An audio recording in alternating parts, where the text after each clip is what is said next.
Well, hello and welcome back, my friend. Man, this week, David Messano and I are sitting down to chat and just encourage you to step out of what you're in the midst of. David's one of 18. Tell me that it's one of those that, you know, you can't separate. David's proved that you can. You can find your passion, you can find your dreams, you can pursue your goals as unique to you, separated from everything else. So I'm excited to have David with me. David, how are you doing today, my friend? I'm doing well. Super stoked to be on this. I'm super excited to give this story. And yeah, I'm doing really amazing. Today's been such a great day. I appreciate it, man. And you and I had talked before. You're getting ready to do like a CrossFit competition. I thought that was super amazing just to take on something like that.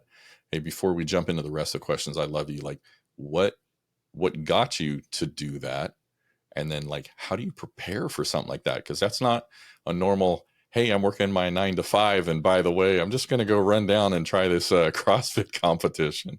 So Yeah. you want to jump in and share some of that? Yeah. So CrossFit has been a passion. I've been in different types of fitness for a long time in my life now. I've been in fitness for about 6 years, but CrossFit really stood out to me because of the how much of a struggle it was. It wasn't something that you could just go in there, be like, I'm gonna lift some weights and I'm gonna gain some muscles from this. This was like you come in the gym and you're getting blasted for a good 14 to 32 minutes, and it's like, man, that was not, I did not like that. But the fact that it was horrible made you come back and do it again. But I liked how much I learned from it within myself. It related so much to life because it was like there were so many setbacks that you can make in CrossFit where you come up to this roadblock, I can't do that weight, or it's too heavy, or I can't move that fast. And it's the same thing in life. And so that's why I always push with CrossFit. And going into this competition, I've been competing for it's been about a year and a half now. I've done 5 other competitions, come in first in about 3. I came in second in 1, and then I did one recently. It was my biggest one, came in 8th place. And this next one is going to be my biggest one, and it's actually going to have a lot of CrossFit athletes in it. So I'm going to be going to train for it is a different monster. I literally just finished my last competition and I was like, I want to go do this now. Like this is, and it was kind of a last minute. And I only have about 5.5 months to prepare for it. So it's literally, I have to, and now I'm bulking up. So I went from a shred, now I'm going straight into a bulk. So I'm bulking up, getting as much muscle and strength. So, because there's people throwing around 275 pounds, 315 pounds for reps. And I have to be able to compete with that and also be able to run miles in 7, 8 minutes below that. And it's like, you got to move heavy weight, run long distances, swim long distances. So there's going to be 2 months right before the training that I'm going to be doing heavy cardio, hour-long sessions, keeping the heart rate at about 155 beats per minute. And then right now it's just focusing on strength. So strength is the hardest part to gain. Cardio is not hard. It's time and just showing up and giving it your all. Strength, it takes a lot of prep. You're going to have to put on mass to gain that muscle to be able to move more weight. So it's a lot, but I'm enjoying the process. And I think it's showing me a lot about myself, whether I really want it or not, because the workout sessions are anywhere from an hour to an hour and 45 minutes now. Mm, gotcha, dude. Well, let's jump into the regular questions that I start with. I Sounds just good. dude, CrossFit, that's an amazing thing. Yeah, I love it. Um, yeah, I was like, when you're talking about the competition, I'm like, that's some intense, just focus, and Yeah, yeah, loved your energy about it. yeah. Um, so what does it look like today as far as on the professional side of life? What does that look like for you? Yeah, so it's crazy because I gave up everything for where I'm at now. I've always loved fitness and I never ever wanted to make it a job. I didn't want to make it a job at all. I just wanted to do it because I loved it. And the reason why I loved it is I didn't have, there was a point in my life when I was really, really young. I was 14 years old and I came to the realization I was suicidal at the age of 14. And coming to that point in my life when I was so young, there was a lot of commotion between my parents being very religious and my family who did not like the religion. In some aspect, I would call it a cult. And it came to that point where it was like, if I don't join this church, I'm going to go to hell. And then if I do join the church, like I'll be saved. And it came to that commotion where some of my family was like, no, that's not true.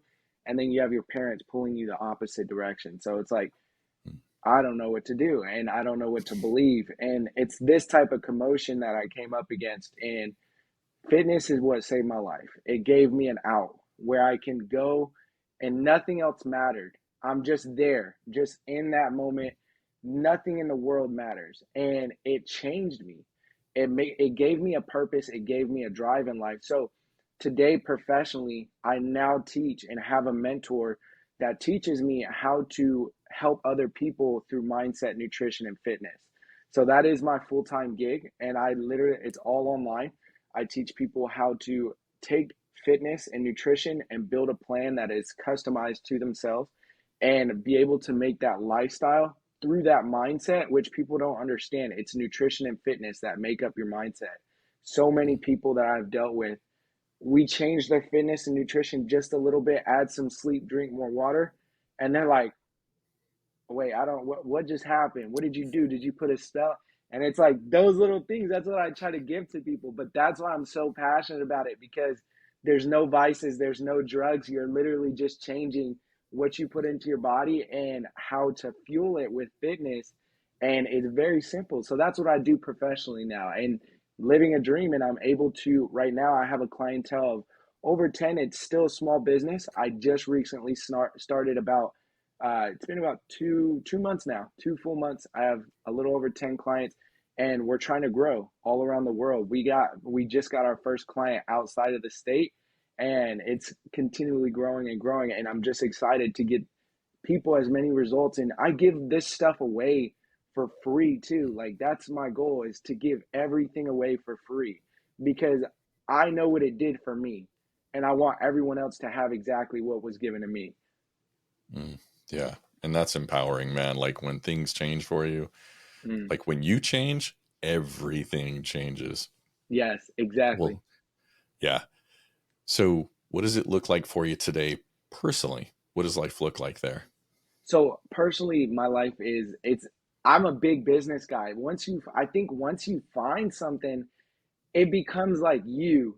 So on a Mm, personal aspect, I love to adventure, and I never really had that. I never had that opportunity. I was always at working a 9 to 5. I was in the military for a short amount of time. I went to school. I never had the opportunity to go and do what I loved to do, which was travel and be able to meet amazing people that were going towards the same goal as me. And it didn't have to be in the same industry as fitness. It could be in something totally different, but I love to meet people with the same energy and aspirations as myself.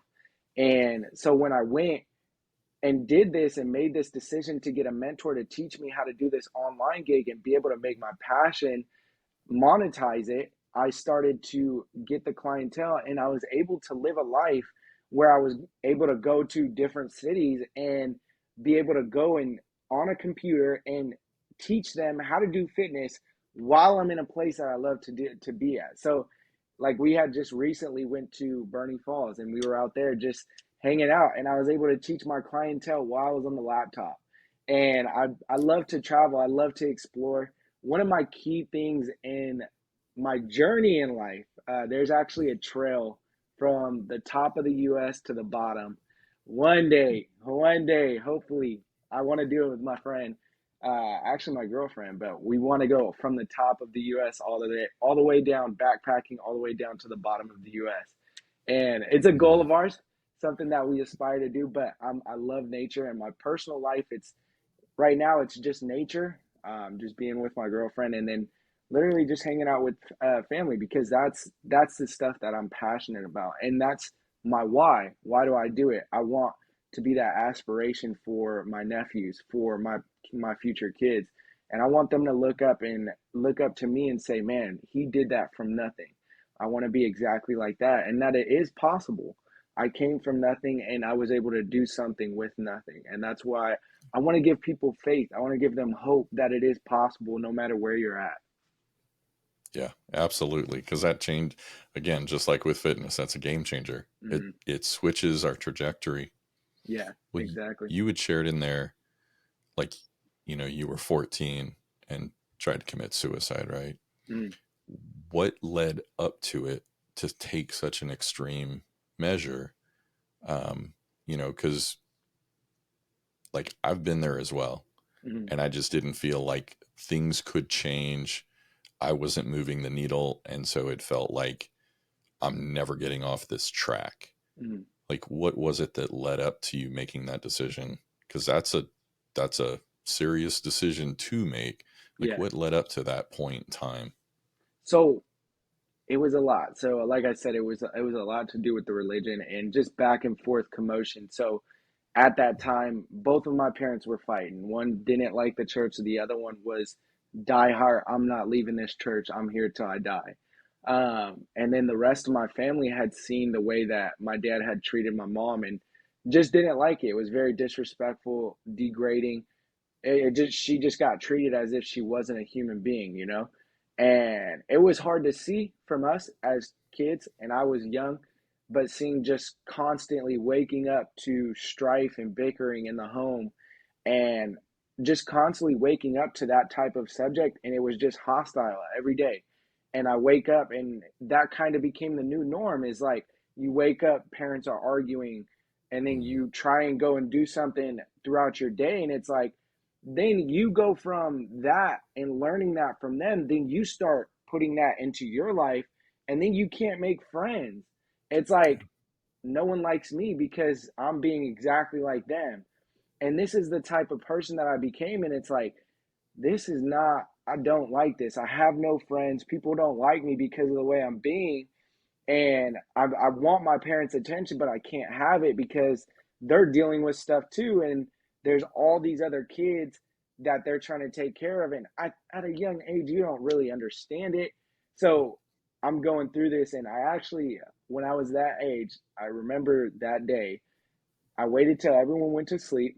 I lived with my parents still, and I took my bike out.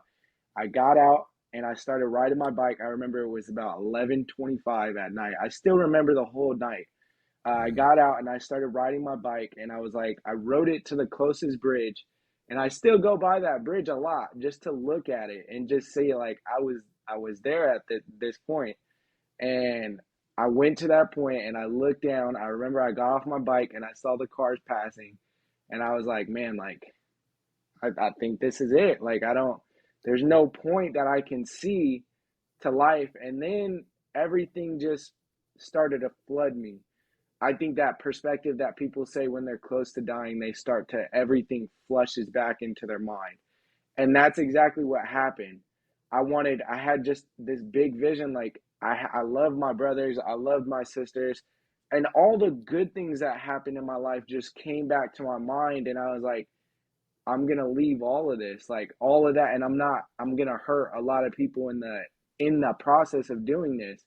And going through this, it was like I need to do something that would just make my life better. Like, how can I make my life better? And I was only 14 years old trying to do these little techniques. And it was very awe-inspiring looking back at it now. It's like, man, I'm low key a smart kid. Like, and I went back home, I remember, and for 3 months, my family still remembers this. For 3 months, I did not say anything for 3 entire months. And it was a very weird thing. But when I tell this to people, they're like, why would you just go silent? I've always thought like one of the biggest things my dad had always taught me is that you need to be careful what comes out of your mouth, because what comes out of your mouth becomes reality. Because what you're thinking is what you say, and what you say becomes reality. And I had always had that in the back of my mind, and I was like, man, maybe I just need to watch what I say. So I just became very coherent about what I was saying. But instead of watching what I was saying, I thought the easier part was not to say anything at all. And I did that for 3 months, and it was very, very peaceful. I had to answer to no one, people. But the crazy thing about it is my parents got very worried about it. They had thought like I had mentally something happened to me. Mm. I had started getting thrown into doctors' offices. I got thrown to psychologists, things like this. And I'm like, but the crazy thing is that they had did tests on me and said that my tests from before were worse than my tests were now. And they said there was something weird about my cognitive ability, like my stress hormones were different. A lot of the psychologists said like nothing was wrong with me, like the kid is perfectly fine. The doctors were saying all my tests were coming like superseding everything that I've ever had. My blood work was fine, everything was great, and my parents were just bewildered, like what's wrong with him. And then finally, after 3 months, I finally said something. I knew it was going on the whole time, but it like I always think back to that spot, like how did I know, like just to be quiet? How did I know that was gonna do something for me? But I think it's a very true thing is that what we say has a lot of impact on our life. And when you don't say anything, you kind of just are observing life and you become an observer to life. Yeah. And instead of saying anything, you just do and watch. You watch and do, and that's how you do it. And it was very relieving to me. And even now, like I still practice on saying little, doing as much as I can, and listening more because I feel like, I mean, you have 2 ears, one mouth, and two eyes. I think you should use them in that way. Is you should listen and see more and talk less. And that was one of the biggest things that changed me was that point is you start to see who really cares for you, and that's going to come back. And I had this talk after that happened with some of the family members that I really were close to, and they said that, yeah, like I would have been hurt by it. Like it would have touched me. And it just makes you realize like you are, even though sometimes you aren't told it, that you are really cared about. So that was one of Mm. the reasons that really stopped me from doing it. That's something I don't think a lot of us get Mm. a chance to see is that, yeah, people do care because we can get to that place like you're talking about where it's like, nah, nobody's going to miss me. Nobody cares. I'm not Yeah. being heard, Hmm. especially it sounds like, in your home environment, right? Growing up in your family. Yeah. I know that was the case for me. It was like, whatever. Yeah. Um, it's a Yeah. moot point. Nobody's going to care. Hmm. Um, so I don't think most of us get that opportunity to actually see that, yeah, somebody does care. These people are involved. So you waited 3 months. Um, you remained silent, almost like a monk, right? In a silent Yeah. retreat. Hmm. Um, what made you stop after 3 months and actually start speaking? Because I mean, you're sounds like you're coherent. You know what's going on, Yeah. and it's just an intentional decision. Like I'm going to watch what I'm saying. Hmm. Why did you decide to start speaking again after 3 months? What was the trigger then? Yeah. So it was a thing of I was gonna be quiet until I started to feel better. Like I wasn't gonna allow myself to say anything until I started to feel the way I wanted to feel. Because I was just tired of waking up, just going through this routine day of bickering, going to school, being yelled at by teachers, being a class clown, other students not liking me, not having friends, being the odd one out. I was done with it. I was like, this is not happening no more. And so it was literally just, I mean, I didn't really know why I made the decision, but that was the first thing that came to me is my dad saying, it popped into my head and it was like my dad always said, like, watch what you say because that can become reality. And I was like, well, if I need to watch what I say, why just not say anything at all? And then that way that's a lot easier. So as soon as I started to feel and things actually really started to happen, from that point on, I went from a B, C, D student to a straight A student. I was very respected in the church that I went to with my parents. I started to get friends. Everything just started to change, and I'm like, what did I don't even understand what I changed.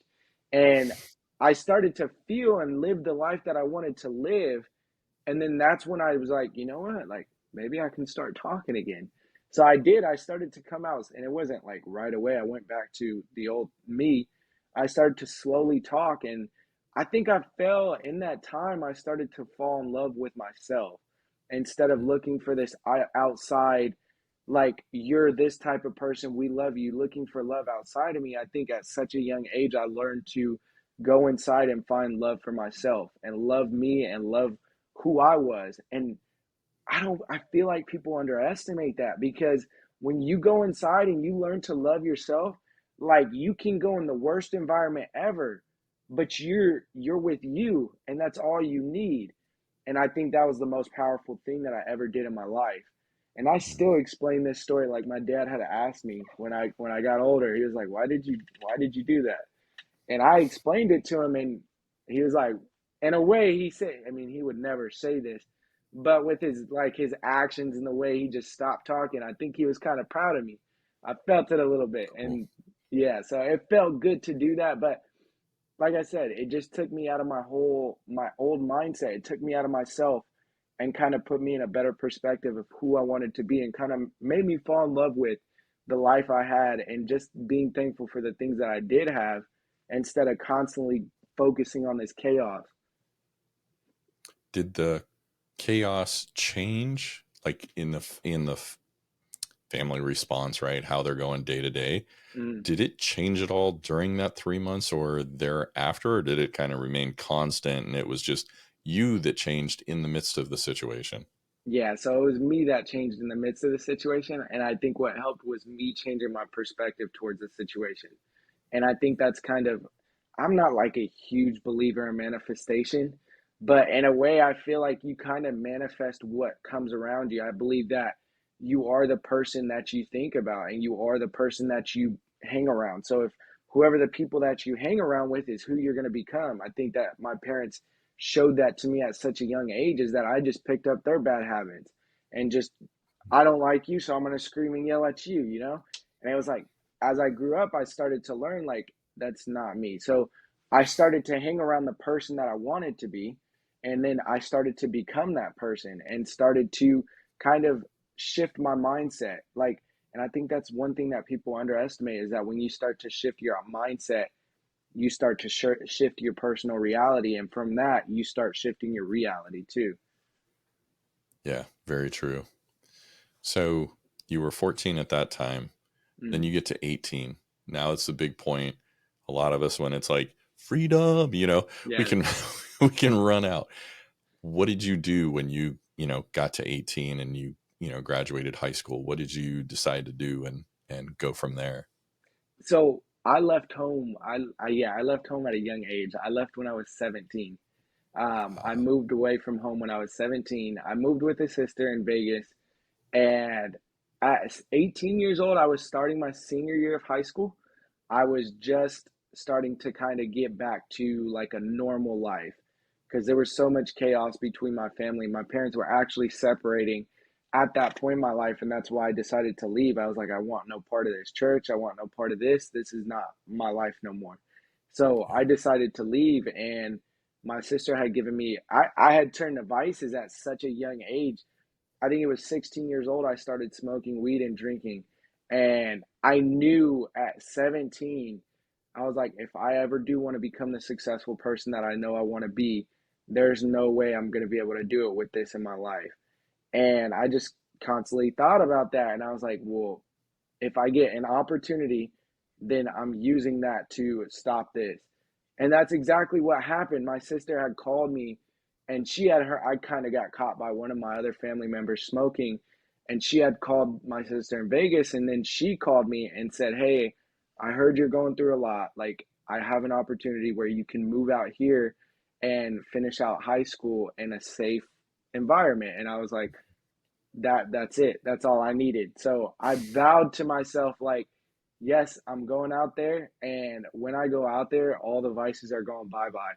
And that's exactly what happened. But one of my oldest brothers had taught me, he said, if you ever want to get rid of a bad habit, you have to replace it with something else, because it's not just going to go away.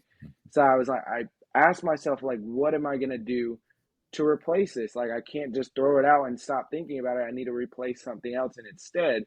And I knew I was athletic, and I was trying out for the basketball team when I moved to Vegas. And I was like, you know what? I want to get fitter. And that's exactly what happened. As I moved into fitness and weightlifting. And weightlifting, the crazy thing about that is where I started. So I actually didn't really care about it for the first couple weeks, and then I met a guy. He's actually one of the world's strongest man competitors by the name of Nick Best. And I met him in person. I still have the picture because I feel like that was the turning point of my life. Is I met him and he had made this speech in our class about his dad abusing his mom and how he felt so vulnerable because he couldn't do anything. He was this 6'2" kid, I think he was 150 pounds, was just this thin, really tall kid. And I was almost the same exact height. I was 6 foot, 150 pounds. So I was skinny too. And I was like, he said one thing that always will stick with me. Like, if I can become big and if I can do it, so can you. There's no reason. I was poor, I was broke, and I made the life that I have now. And that always stuck with me. And even to today, I always think of that. If he can do it, I can always do it. And that's always been my motto for the rest of my life, I think. But that's where my fitness journey started and how I got rid of those vices. And that was my 18-year-old path. That's amazing, man. And then, so you're with your sister in Vegas. Mm-hmm. You're working on fitness. How do things continue to progress? I mean, now you're like, hey, I have a healthy way of, investing myself.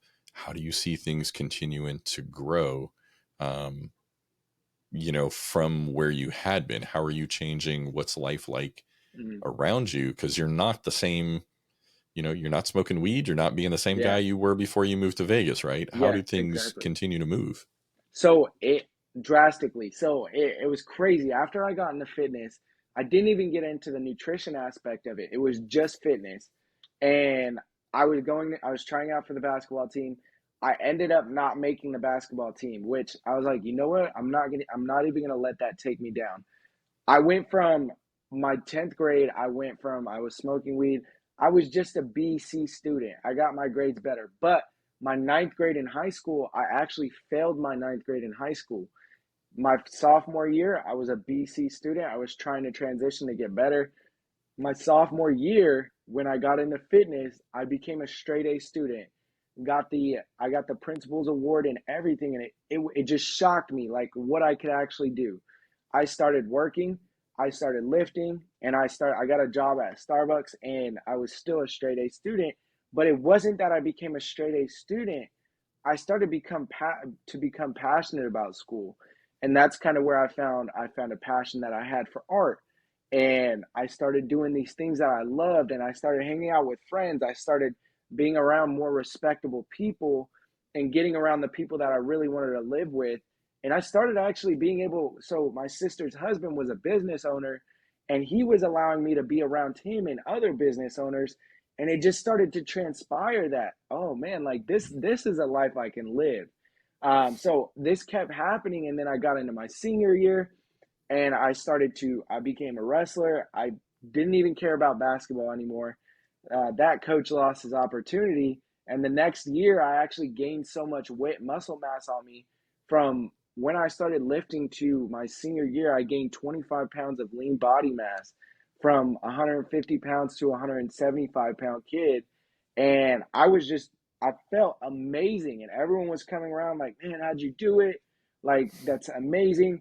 So then I went from just a regular kid in high school to like, oh, like this kid's amazing. And I set some records in my school for some weightlifting records for deadlift. And I became an AP student. I started taking honor roll classes. I was on the wrestling team. And all these things started to transpire. And I just started to feel like, oh, like life is working for me instead of against me now. And things just kept happening more and more and more as I started to fall in love with myself. But something had happened with me and my sister's husband, and it kind of threw me off cycle. Our relationship got messed up. And yeah, after I graduated high school, graduating high school was the scariest thing in my life. I didn't know what I wanted to do. And like, I think a lot of kids go through this nowadays, is that the ones that never really have somebody to guide them, they're just going through it, trying to figure everything out on their own. All these kids are like, oh, like I just got a scholarship to this university, or oh, I'm going to to Harvard, or oh, I'm going over to, a lot of the people at my school were going to Colorado State. And I'm like, man, dude, like, I don't even know where I'm going. Like, this is crazy. And it was just, I was so sad. Like, all my friends were leaving the college, and I didn't know what I was going to do. And I was like, you know what? I'm just going to join the Marine Corps. And that was my first thought. And then I had talked to one of my sisters, came to visit me out in Vegas, and she was like, hey, like, there's this really good school in LA that I know of, and I feel like you should go give college a try before you try that. And so I was like, you know what? Like, yeah, I'm going to do that because I know I'm going to have to give up my family if I join the military. And even though I had already did so, I was already like, I never really talked to anyone. I was like losing everyone and falling in love with a new life. And so I moved to LA after and went to college for architecture. And it was just, I started to get in this habitual lifestyle again where it was just school, um, working out, and going to work. And it was like, okay, like this ain't happening again. Like, I'm not Mm. about to do this all over. And then COVID hit, and I had literally gotten to the point where there was no friends, there was no contact with any other people. And it was like, this is not it. Like, and that's where I had made the switch. I was like, I need to find something that will push me to the next level. Like, I need something. And that was the first thought, was if I wanted to become a very successful person and wanted to do what I wanted, that I said that I wanted to do, which was be able to own a company or make a lot of money, I'm going to need discipline to do so. And the only place that I knew that I can inherit such a thing was the Marine Corps, because of how structured and disciplined they were.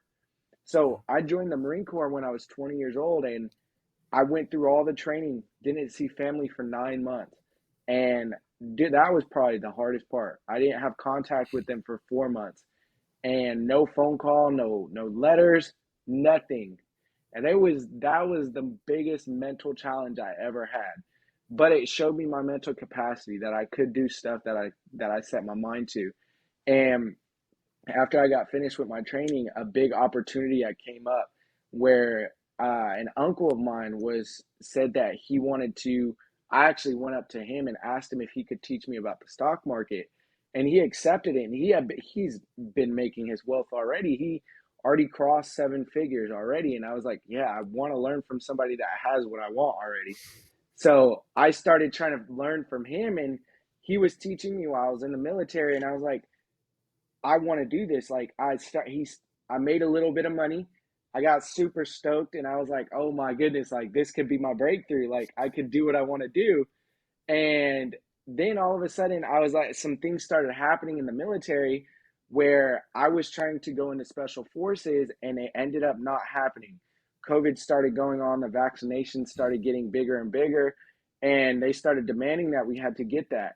But I wanted to be in the special forces, and my training had got delayed, and I was like, oh no, this ain't gonna happen, because I didn't want to just be another Marine. I was tired of being that. Like, you're just another number. They don't care about you.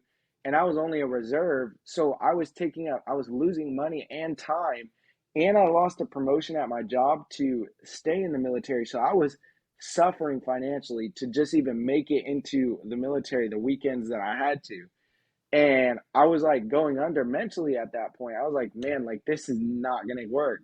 So I was like, you know what? Like, if I'm not going to be able to do this, like, there's no point in just caring anymore. So I was like, I'm going to put all my attention towards the stocks. And that's what happened. But the military caught on, and my commanders saw that. And after a certain amount of time, they threw me in a mental asylum, which was the longest week and a half of my life. I've never had a longer week and a half of my life. It was literally sitting around people that were actually mentally impaired. And I had to sit there because they had to try and get rid of me. And the only way to do that was to say, oh, he's mentally incapable of being in the military. And I sat in there for a long time, which it showed me a lot about myself. I actually had books to read. So I got to read in there because there's no TV. All the walls are just, it's like a prison in there. And literally, you're just shut up with like these real people that are having mental problems. And I'm like, the first night, I was like, there's no way I'm going to last in here. Like, this is insane. I don't know if you've ever seen like movies of mental asylums, But that's Mm. exactly what it looks like in there.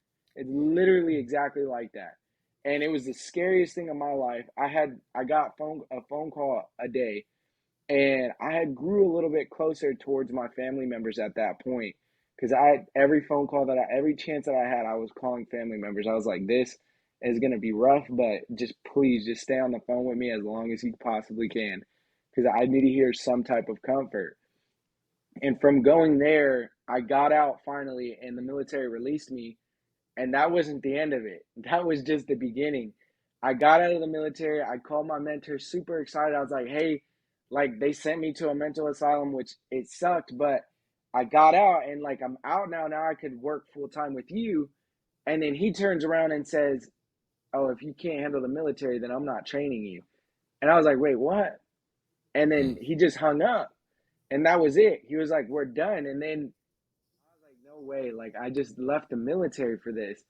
And then I got home where I was living, and the people that I lived with, it wasn't for that reason, but it was because of the vaccine. They had I didn't get the vaccine yet, and they had said like you need it to stay with us, and they kicked me out right when I got home, and I was like, no way, like there's no way this is all happening right now. Hmm. And then I went from leaving the military to losing my mentor to getting kicked out of my house. And then I literally I went to my friend and I was like, hey, like, can we just talk? Like, I'm going through some rough stuff. All my friends disappeared. And I was like, oh my goodness, bro. Like, this is insane. Like, I didn't know whether to laugh, to cry, or I didn't know what to do. And I had to move back home. And for a while, I was like down and out. I had to go back to a regular 9 to 5 job. I had to go back to school, and I was like, man, like this is not my life. This is not what I'm going to be doing. But I always still worked out, and I tried to stop working out for a while. That did not work. I tried, and everything got worse, and I was like, oh, this is horrible. So I started to make a little bit of a change, and I went back into the gym, started working out again, and then all of a sudden I got this opportunity. I was like, you know what? Like, I'm not staying in this position for the rest of my life. Like, I'm going to make a change in my life. So I hated working my 9 to 5 job. And I found this opportunity where you can make money renting your car out. And so I threw my car on this platform and started making money off of it. And I made enough money to cover the car payment, and I made double the payment. So I was like, oh, wow, like I could actually make some good money on this. And I got more cars. I ended up getting 6 cars, and I started making triple what I was making at my 9 to 5 job. And I was like, hey, like, listen, I'm out of here. I'll see you guys later. I made it. And then I was so excited, man. I was like, this is it. I hated my job, but I didn't know if I was really, because it's entrepreneurship. You never know what every month is going to make. And I was just going off the whim of I didn't want to work there. I'm just going to give everything to my business. And that's what happened. But shortly after, things started to go downhill with the cars. A few cars got into crashes. Things started popping off, and I was like, "Oh my goodness!" I had to go get another 9 to 5 job, and all the way back to square one. And I was like, "You know what? I actually enjoyed that. Like, I know I lost everything, but it wasn't that bad." And I was like, you know what? We're going to try and do that again. But this time I was like, you know what? I'm going to get a mentor, somebody to show me how to do this. And I went back, and I had been following this guy for about, I want to say, a year. His name, you might know him. His name is Wes Watson. But I had been going, yeah, so I've been training or watching his videos and seeing his different transformations and his business help that he had been doing, but it was pertaining to fitness. And I was like, this is something I love, and this is something like I can make something out of this. And I had hit him up on social media, and I was like, hey, like, I see what you're doing. I just don't want to make fitness a business. And he yelled at me just immediately. What is wrong with you? Like, he was like, I see your videos. You have amazing potential. You're killing it in the gym. Like, you've made amazing transformations. Why aren't you giving this to the world? And I was like, man, like, I've never been told that before, but hey, like, I'm buying your program. Like, let's do it. And that's exactly what happened. I bought into his mentorship, and ever since, it's just been taken off. He had taught me one thing that I live by and build this business by is create the man that you desire to be inside and out and give that person to the world. And that's what I tried to do. And not even try, that's what I do every day is what is the person that I desire to be like? What does he look like? And it stopped becoming about money and success. And I was like, I don't want the money. I mean, it's a part of what I'm doing, and I don't really care about the success. It's more about the transformation, building the person that people want to see. And I was like, I know how to do this through fitness and nutrition, and I want to be able to give this to the person. So he showed me the method, and now I believe it's my vision and it's my purpose in life to give that to the world now. And that's my goal in life. So would it be safe to say, like, when you get focused and you get the mentorship and you see yourself not for where you're at, but for where you want to be, who you want to be, that you've seen the transformation in your life, whether it was high school, being around the time in the Marines, and now, is that a safe statement to make for those kind of situations and how you're handling it and continuing to kind of set the stage for yourself? Yes, that's exactly true. And I think the one thing that people don't understand, and I highly recommend reading this book if anyone has the chance to do it. It's called The Hero's Journey. It's a bit of a long read, and it's very in depth. But he goes through the cycle of every hero's journey, and everyone is going through a hero's journey. It's just everyone's on a different time scale. But one of the biggest things that he talks about is he puts it in this picture. There's just this big circle, and there's a line straight through the circle, and it says on the top of it, it's the known, and right below that is the unknown. And he says everyone's hero's journey starts with a call to adventure. And you choose, there's two paths you can choose with that. When you get that call to adventure, you can accept that call to adventure, or you'll you don't want anything to do with it and you'll try and run away from it, which life is going to keep pulling you back to your journey. And it's however it can get you back, it's going to keep pulling you back there. And when you accept it, when you finally do choose to go after it, that's when you enter into the unknown. And the unknown, he starts to proclaim it in mythological terms, where he talks about it being like the walk into hell. Like you actually start going through the worst parts in your life, and you start going step by step, walking where you cannot see. And he said, once you actually do get to the end of that journey, is exactly where you'll find what you need. And then you go back to the journey onto the known, and then you rise back into the life that you truly had wanted. But it gives you hope. That book had showed me so much about trust. Trust your opinion, trust your intuition. You know a lot already, and you're if you see the path, then you're most likely on somebody else's path. It's when you choose to go on that path that you can't see, that's your path.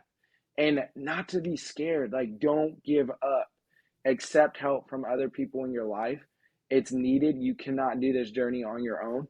But all the time, always accept help and realize that never to give up. If you just don't give up, there's so many different so many stories about people that became successful right after they were about to quit. And that's just don't give up and you will win. That's my biggest lesson that I've learned through all of this. As kind of wrapping this up, I'd love to understand, how have you gone through the practice of saying, hey, this is where I'm at, but this is the man that I want to be?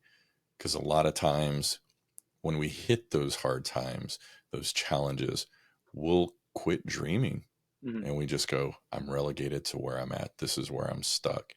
How do you create the bigger image of where David's going to be, and kind of what's that time frame? Or do you have multiple stages, like 1 year, 5 year, 10 year?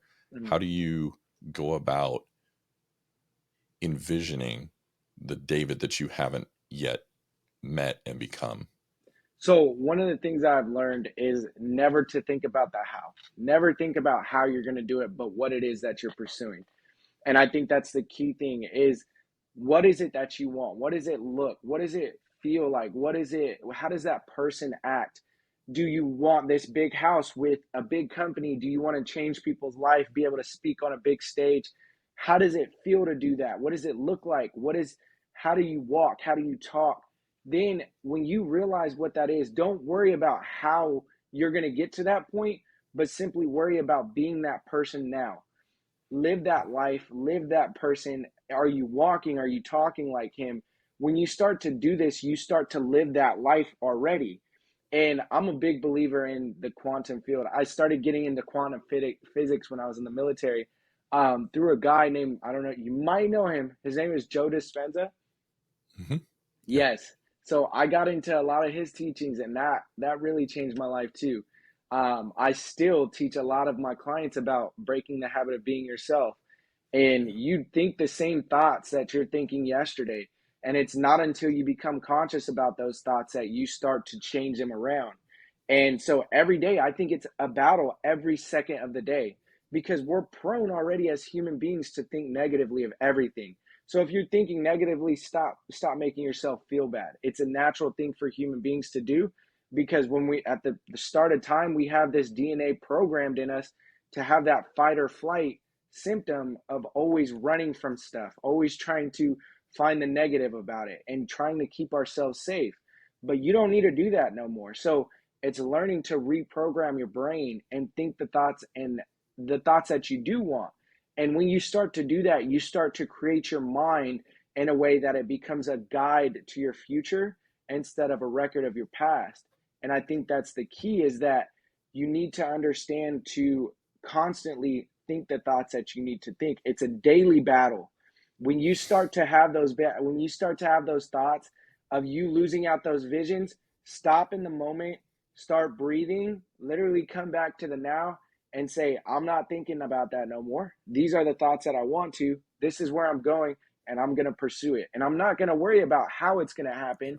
You just need to pursue it, and you need to know the vision. What is the end vision that you want? And then start to pursue it and trust that it will happen, because it will, as long as you don't give up. Because every day that you work towards it, your body and mind is adapting towards what it is that you're envisioning. I love it.